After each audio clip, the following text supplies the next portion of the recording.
তো বাংলাদেশের মধ্যেও যদি কোরআনই হুকুম বাস্তবায়ন হয়, কোরআনই শাসন চলে আসে, তো কোন নাস্তিক আল্লাহ রাসূলের শানে বেয়াদবি করার সুযোগ পাবে না। পাবে ভাই? কখনোই পাবে না।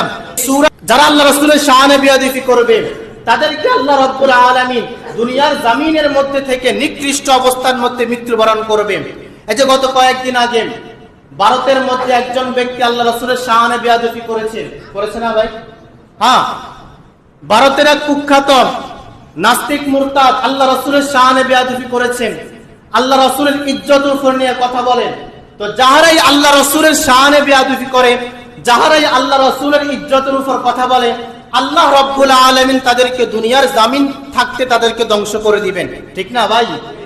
ওই ব্যক্তিগুলা ভারতের মধ্যে থেকে থেকে আল্লাহ রাসূলের শানে বেয়াদবি করে, আর বাংলাদেশের মধ্যে ওই ধর্মগুলা দুর্গা পূজা উদযাপন করে।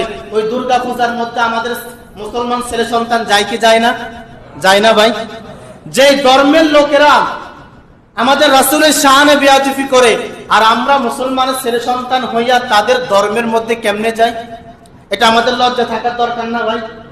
অবশ্য লজ্জা থাকার দরকার। মাঝে মধ্যে তো এই স্লোগান দেয় যে ধর্ম যার যার, উৎসব সবার, এরকম স্লোগান চলতো না গে ভাই? হ্যাঁ, এটা কি আমাদের মুসলমানদের জন্য শোভা পায় ভাই? কখনো তো পাওয়া যায় না।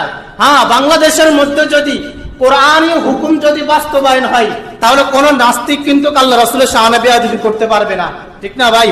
হ্যাঁ, এমনও রাষ্ট্র রয়েছে যে রাষ্ট্রগুলোর মধ্যে যদি আল্লাহ রাসূলের শানে বেয়াদবি করা হয়, একেবারে আইন জারি করে দেওয়া হয়েছে, তার একমাত্র শাস্তি হচ্ছে মৃত্যুদণ্ড। একমাত্র শাস্তি কি ভাই? মৃত্যুদণ্ড।